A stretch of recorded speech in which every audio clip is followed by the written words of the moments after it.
O my people, to my law, incline your ears to the words of my mouth.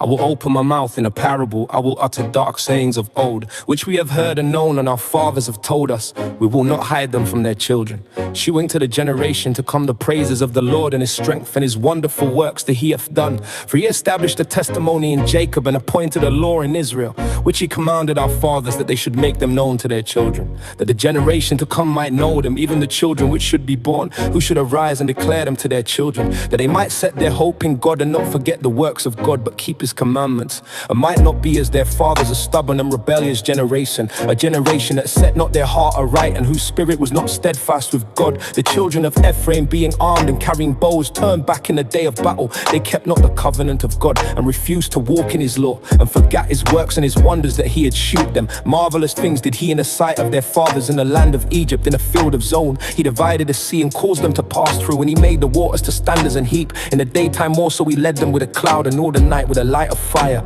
He clived the rocks in the wilderness and gave them drinkers out of the great depths. He brought streams also out of the rock and caused waters to run down like rivers. And they sinned yet more against him by provoking the Most High in the wilderness. And they tempted God in their heart by asking meat for their lust. Yeah, they spake against God. They said, can God furnish a table in the wilderness?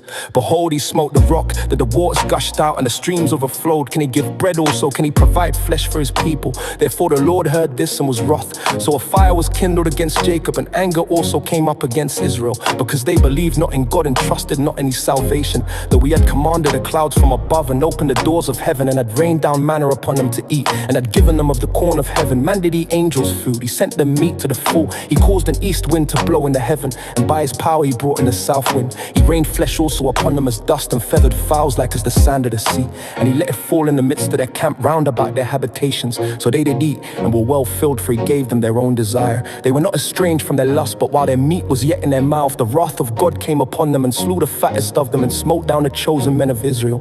For all this they sinned still, and believed not for his wondrous works. Therefore their days did he consume in vanity, and their years in trouble. When he slew them, then they sought him, and they returned and inquired early after God. And they remembered that God was their rock, and the high God their redeemer. Nevertheless they did flatter him with their mouth, and they lied unto him with their tongues, for their heart was not right with him, neither were they steadfast in his covenant.